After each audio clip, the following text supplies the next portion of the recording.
ආයිබෝවන් ඔයා හැමෝම සාධනය පිළිගන්න මගේ YouTube channel එකට. දැනුත් ඔයගොල්ලෝ එකතු වෙලා ඉන්නේ මගේ ඊළඟ මේ project එක බලන්න. ඒ කියන්නේ මගේ ඊළඟ question එක database management system වලට අදාළ question එක ඒකේ answers බලන්න තමයි ඔයගොල්ලෝ ඉන්නේ.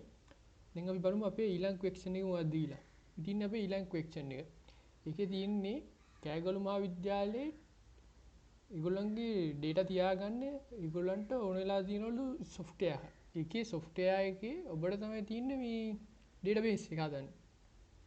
මේකේ තියෙන පළවෙනි ප්‍රශ්නේ තියෙන්නේ use the කෑගල්ලු විද්‍යාලයේ DB as the name of the database. ඒකේ ER diagram එකක් තමයි හදන්න තියෙන්නේ. ඊට second question එකේ තියෙනවා create a table to store student information and their guardian information. Follow the instruction below when creating this table. This is second question එක. කියන්නේ දීලා තියෙන instructions වලට අනුව table එකක් හදන්න කියලා තමයි කියලා තින්නේ.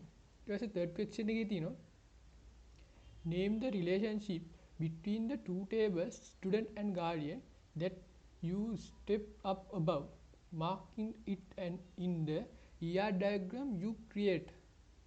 කියන්නේ මේකේ relationship එක මොකක්ද නම් මොකක්ද කියලා අහලා තිනවා. ඒකේ student guardian කියන tables දෙක අතර relationship එක බලන්න කියලා ඒක mark කරන්නලු අපේ ER diagram එකේ. ඊට පස්සේ fourth question එකේ තියෙනවා a teacher teaches several subjects and one subject teaches several teachers.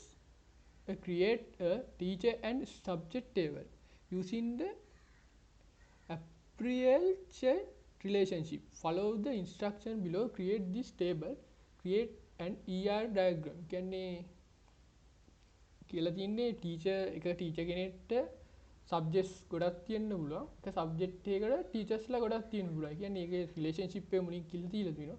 ඒක කියලා තින්නේ ඊට පස්සේ කියලා තින්නේ ටීචර් හා සබ්ජෙක්ට් කියන ටේබල්ස් හදන්න කියලා.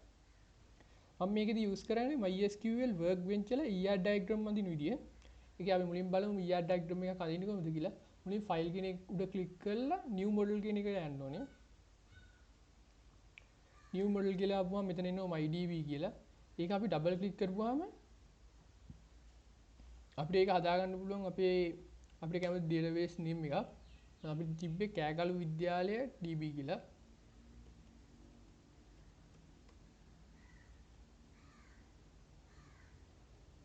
අපේ database එකේ name එක තමයි කෑගල්ලු විද්‍යාලය DB. මේ තියෙන කෑගල්ලු විද්‍යාලය DB.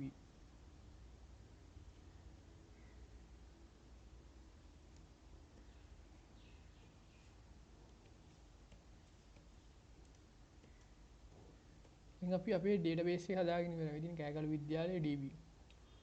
දැන් අපිට තියෙන්නේ ER diagram එක අඳින්න. ER diagram එක අඳින්න අපි add diagram කියන එක උඩ double click කරන්න ඕනේ. එතකොට අපිට ER diagram අඳින interface එකට යනවා අපි. මේ තියෙන්නේ අපි ER diagram අඳින page එක. මේකේ මේ තියෙන්නේ අපි ER diagram tables relationships හදන්න තියෙන අපේ tools ටික. අපි මුලින්ම හදන්න ඕනේ create a table store student and guardian their guardians data. අපි දැන් student table එකක් හා guardian table එකක් කියලා හදන්න. කියන්නේ අපි table දෙකක් හදනවා. table එකක් හදන්නේ අපි table කියන option එක උඩ click කරලා අපේ ER diagram එක උඩ click කරන්න තියෙන්නේ. එතකොට අපිට table කියලා මේ විදිහට එකක් එනවා. ඒක double click කරපුවාම අපිට ඒකේ changes සිදු කරන්න පුළුවන්. අපේ පළවෙනි table එක තිබ්බේ student. ඉතින් අපේ පළවෙනි table එක ये name is student. එකේ column name තියෙන index number first name last name gender contact number address. අපි මුලින්ම හදමු මේ contact index number කියන අපේ පළවෙනි column එකේ data type එක වාචා length එක 10යි.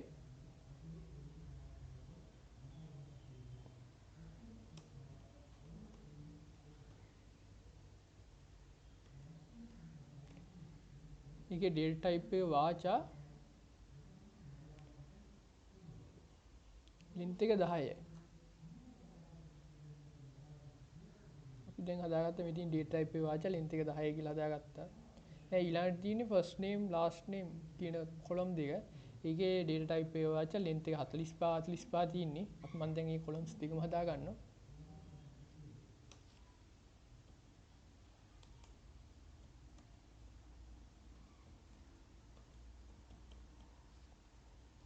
වාචා length 45යි ඊළඟ එක last name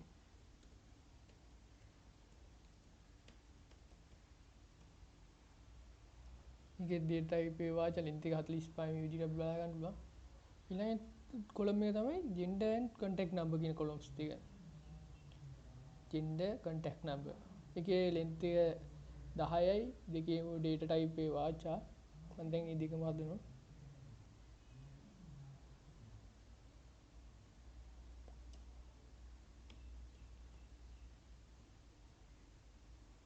data type එක වාචා length එක 10යි ඊළඟ එක තමයි අපිට contact number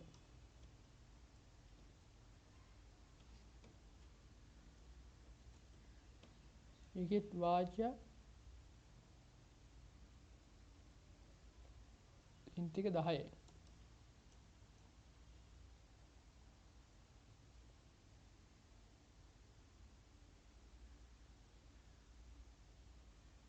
දැන් මෙතන අපි හදාගත්තු ස්ටුඩන්ට් කියන ටේබල් එක දැන් අපිට ඊළඟට හදන්න තියෙන්නේ ගාඩියන් කියන ටේබල් එක. ඒකේ guardian ID first name last name gender එක and contact number කියන columns පහ තමයි තියෙන්නේ ඒක හදන්න. මම දැන් ටේබල් එකක් හදා ගන්නවා තව ටේබල් එකක්. මේ ටේබල් එකේ name එක ගාඩියන්.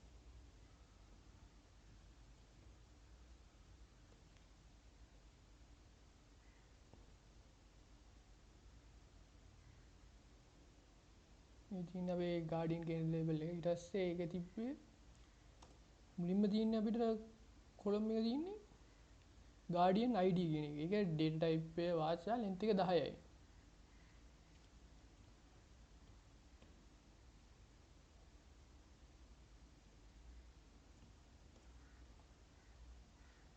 ඒකේ data type එක වාචා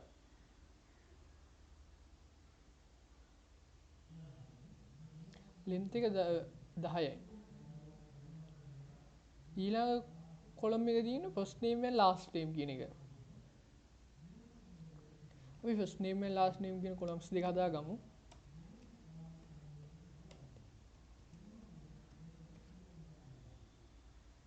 ඒකේ data type එක වාචා length එක 45යි. ඊළඟට last name එක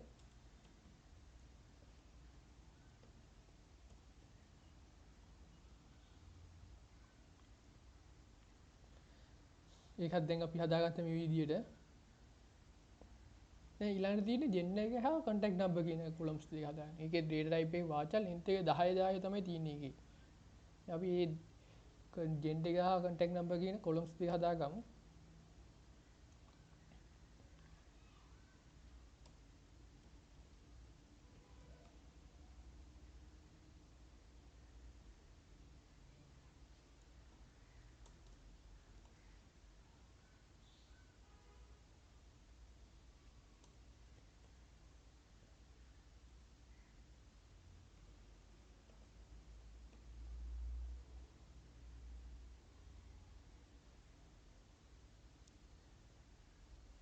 මේ විදිහට අපි tables ටික මම මේ විදිහට create කරගෙන තියෙන්නේ.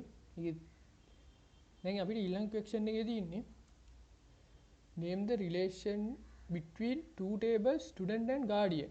කියන්නේ අපි මේ tables දෙක අතර relationship එක mark කරන්න කියලා තියෙන්නේ. ඒකේ තියෙන relationship එක වන්නේ දැන් එක ස්ටුඩන්ට් කෙනෙක්ට එක ගාඩියන් කෙනෙක්. ඒතකොට 1 to 1 relationship එක. එක ගාඩියන් කෙනෙක්ට ස්ටුඩන්ට්ස්ලා කීප දෙනෙක් ඉන්න පුළුවන්. ඒතකොට එතනින් තියෙන 1 to many relationship එක. එක ස්ටුඩන්ට් කෙනෙක්ට එක ගාඩියන් කෙනයි. ඒතකොට 1 to 1 relationship එකක් එනවා. එක ගාඩියන් කෙනෙක්ට ස්ටුඩන්ට්ලා කීපයක් ඉන්න පුළුවන්. ඒතකොට 1 to many relationship එකක් එනවා. ඒකින්ද අපි මෙතනට දාන්න ඕනේ 1 to many relationship එකක්. 9 identify relationship එකක් තමයි මම use කරන්නේ මෙතන. මෙතන අපි රිලේෂන්ෂිප් එක හදන්නේ මෙතන රිලේෂන්ෂිප් අපිට අවශ්‍ය රිලේෂන්ෂිප් එක උඩ ක්ලික් කරලා මුලින්ම මිනි එන ටේබල් එක උඩ ක්ලික් කරලා ඊළඟට වන් එන ටේබල් එක උඩ ක්ලික් කරන්න ඕනේ මේ විදිහට. ඒකට අපිට මේ විදිහට බලා ගන්න පුළුවන් වන් ටු මිනි රිලේෂන්ෂිප් එක. මෙතන මේ රිලේෂන්ෂිප් එක මේකේ ගාඩියන් ID එක මේකේ ස්ටුඩන්ට් ටේබල් එකට ඇවිල්ලා ගාඩියන් ID කියලා වෙනම ටේබල් මේ කොලම් එකක් විදිහට මේ තියෙන්නේ අපේ රිලේෂන්ෂිප් ශිප් එක සහිත ඩේටාබේස් එකේ ස්ටුඩන්ට් හා ගාඩියන් කියන ටේබල්ස් දෙක. දැන් අපිට ඊළඟ ක්වෙස්චන් එකේ තියෙන්නේ ටීචර්ස්ලාගේ ටේබල් එක හා සබ්ජෙක්ට් කියන ටේබල්ස් දෙක හදන්න. මම දැන් මේ ටීචර්ස් ටේබල් එකෙන් සබ්ජෙක්ට් කියන ටේබල්ස් දෙක හදනවා. අපිට ටේබල්ස් දෙකක් තියෙනවා. එකක් ටීචර්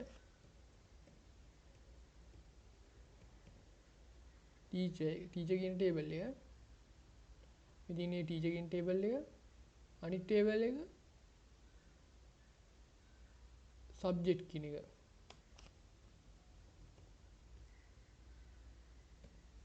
සබ්ජෙක්ට් කියන ටේබල් එක අනිත් ටේබල් එක. ඉතින් ටීචර් and සබ්ජෙක්ට් කියන ටේබල්ස් දෙක. මම මුලින්ම ටීචර් කියන එකට අවශ්‍ය ඩේටාස් ටික මේ ඇඩ් කරගන්නවා. ටීචර් කියන එක උඩ ඩබල් ක්ලික් කරනවා. ඒකට මුලින්ම තියෙන්නේ ටීචර් රෙජ් නම්බර් කියලා කොලම් එකක් ඇඩ් කරගන්න. ඒකේ ඩේටා ටයිප් එක වාචා ලෙන්ත් එක 10යි.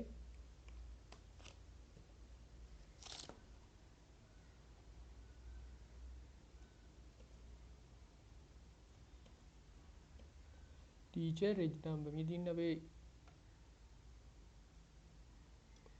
කොලම් එක. ඊට පස්සේ ඒකේ ඩේටා ටයිප් එක වාචා ලෙන්ත් එක 10යි. දැන් හරි අපි ඒක අදාත් ඒ කොලම් එක. ඊළඟට අපිට හදන්න තියෙන්නේ first name last name කියන කොලම්ස් දෙක. මම මේ කොලම්ස් දෙකත් හදාගන්න එකපාරම.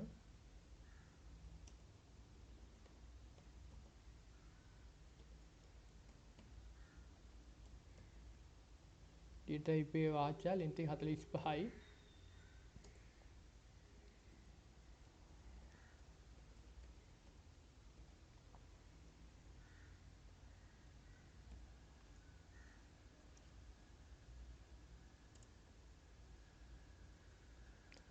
තියෙන first name last name කියන කොලම්ස් දෙක.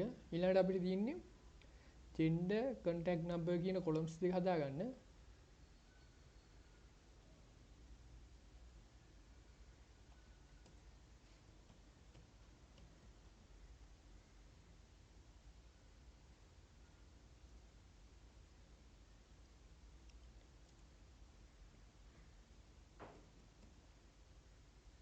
ඒකේ ඩේටා ටයිප් එක වාචා ලෙන්ත් එක 10යි.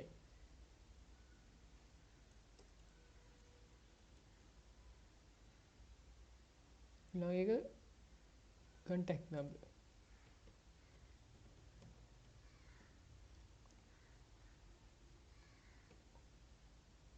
ඒකේ ඩේටා ටයිප් එක වාචා ලෙන්ත් එක 10යි.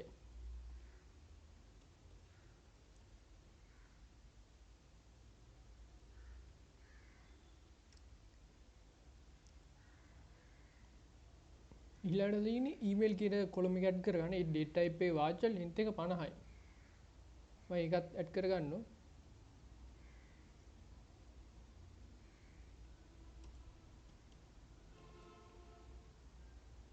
ලෙන්ත් එක ඩේටා ටයිප් එක වාචා ලෙන්ත් එක 50යි. දැන් අපි ටීචර් කියන ටේබල් එක හදාගෙන තියෙන්නේ. මගේ ස්ටුඩන්ට් ටේබල් එකේ මට එක කොලම් එකක් ඇඩ් කරගන්න අමතක වෙලා තියෙනවා. මම මේ කොලම් එක දැන් ඇඩ් කරගන්නවා. කොලම් එකේ නේම් එක ඇඩ්‍රස් කියලා. ඇඩ්‍රස් එකේ ඩේටා ටයිප් එක වාචා ලෙන්ත් එක 60යි.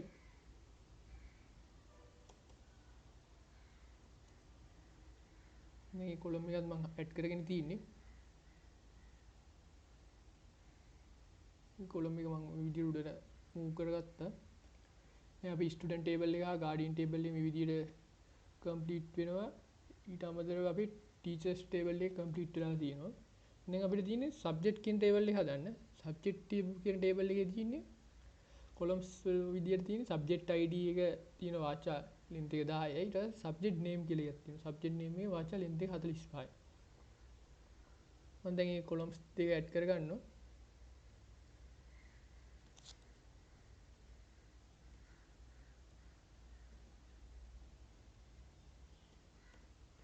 subject id එක length එක date type එක වාචා length එක 10යි. ඊට subject name එක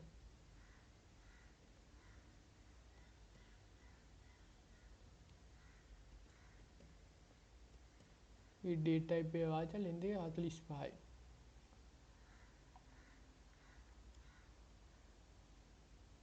දැන් අපි teacher හා subject කින් tables එක හදාගෙන ඉවරයි. දැන් අපිට තියෙන්නේ teacher හා subject කින් tables හදන relationship එක හදන්න. කියන්නේ ඒකේ teacher කෙනෙක්ට subjects කිහිපයක් තියෙන්න පුළුවන්. කියන්නේ එක teacher කෙනෙක්ට subject කිහිපයක් තියෙන්න පුළුවන්. ඒක මේ table එකේ මේ ප්‍රශ්නේ කියලා තියෙන විදිහට. එක subject එකකට teachers ලා කිහිප දෙනෙක් ඉන්න පුළුවන්. කියන්නේ මෙතනින් one to many relationship එකක් කෙනා මේ පැත්තෙන් one to many relationship එකක් එනවා. one to many relationship දෙකක් එකතු වෙලා මෙතන හැදෙනවා man to many relationship එකක්. අපිට තියෙන්නේ ඒක මේ ER diagram එකේ අඳින්න man to many relationship එකක් තමයි මෙතන එතකොට එන්නේ. එක teacher කෙනෙක්ට එක subject එකයි. එක teacher කෙනෙක්ට subject ගොඩක් තියෙන්නත් පුළුවන් කියලා කියනවා. එක subject එකකට teachers ලා කීප දෙනෙක් ඉන්නත් පුළුවන් කියනවා. එතකොට එනවා one to many මේ පැත්තට එනවා. මේ පැත්තෙන් ඉඳන් මෙතන 1 එනවා මෙතන many එනවා. මෙතනත් වපු many එනවා මෙතන 1 එනවා. මේ විදිහට තමයි මේ දෙපැත්තට මේ one to many relationship දෙකක් ඇවිල්ලා මෙතන teacher හා subject කියන table දෙක අතර many to many relationship එකක් හැදෙනවා. අපි එතකොට මෙතන many to many relationship එකක් තමයි හදන්න ඕනේ. මෙතන තියෙනවා අපිට man to man relationship එක සඳහා option එකක්. මම ඒක teacher හා subject කියන tables දෙකට join කරන relationship එක මේ විදිහට අපිට join කරපුවම අපිට තව table එකක් බලා ගන්න පුළුවන්. මේ තියෙන්නේ teacher has subject කියලා. එතන තියෙනවා teacher red number කියලා එක column එකකුයි subject id කියලා column එකකුයි. අපිට one to many relationship දෙකක් එකපාර හදන්න බෑ. එතකොට අපිට තව table එකකට ගිහිල්ලා තමයි ඒකේ display වෙන්නේ. මේ man to man relationship එක. man to man relationship එක tables එකකට වෙන් වෙලා තමයි ඒක හැදෙන්නේ. මෙතින්නේ වෙන් වෙලා හැදිච්ච man to man relationship එක තියෙන table එක. teacher has subject කියලා. දැන් මම මේක save කරගන්නවා database එක. database එක save කරගන්න database කියන එක click කරලා forward engineering කියන button එක click කරන්න ඕනේ. ඊට පස්සේ අපිට දිගටම next තමයි කරන් තියෙන දැනට next button එක press කරලා අන්තිමට process එක උනායින් පස්සේ close කරන්න ඕනේ. දැන් අපේ database එකේ relational database එක completely හැදිලා තියෙන්නේ. කියන්නේ relationships වැඩිච්ච database එක හරියටම හැදිලා තියෙන්නේ දැන් අපේ database එකේ tables ටික relation ඔක්කොම එකතු වෙලා දැන් මේ තියෙන අපේ හැදිච්ච tables සහ database එක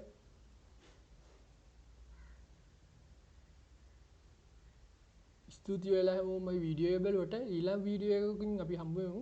මගේ channel එක subscribe කරලා නැත්නම් දැන් ඔයාලා subscribe කරන්න.